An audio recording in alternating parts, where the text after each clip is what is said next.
Good day, global citizens. Welcome to another episode of Dr. Fajambola's Opinion. On this episode, I have a mother, a senior colleague, a global leader who I'm very happy to bring on board. She's someone who I've looked forward to working with if I was in Nigeria. And I'm optimistic anyone in Nigeria who has worked with her has benefited greatly. On the excellent work that you're doing and flying the flag as well for Nigerians in diaspora. We're proud of you.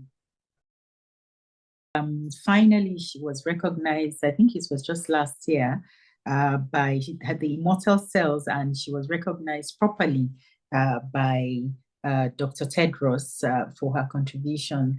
So that I think inequity and injustice has been somehow right.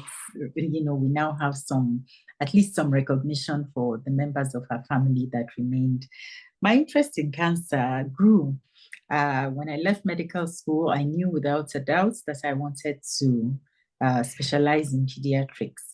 And I finished my specialization without even having any serious interest in cancer beyond what affected the children and the sensitization, some capacity building.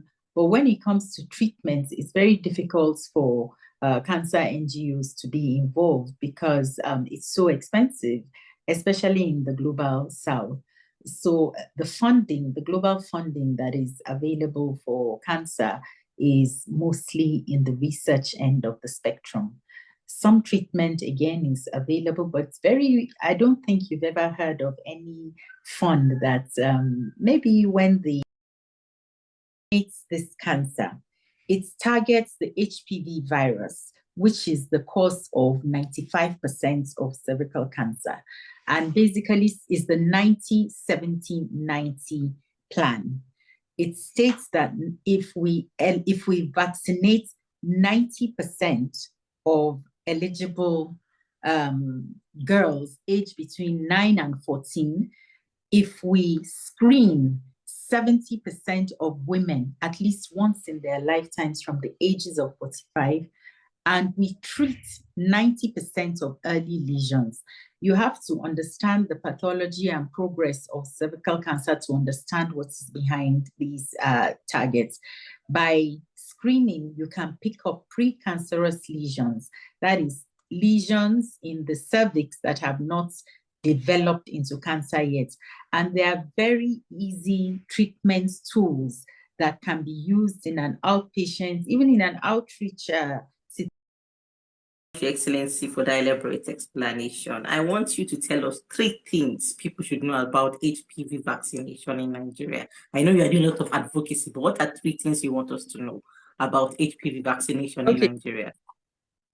Well, HPV vaccination is safe. Infertility. Who will say it? So we need to say it very clearly that it does not cause infertility. So many people have had HPV vaccination and they have gone on to have children. There's nothing they didn't say about the COVID vaccine, but we're all alive today. We're all going to drop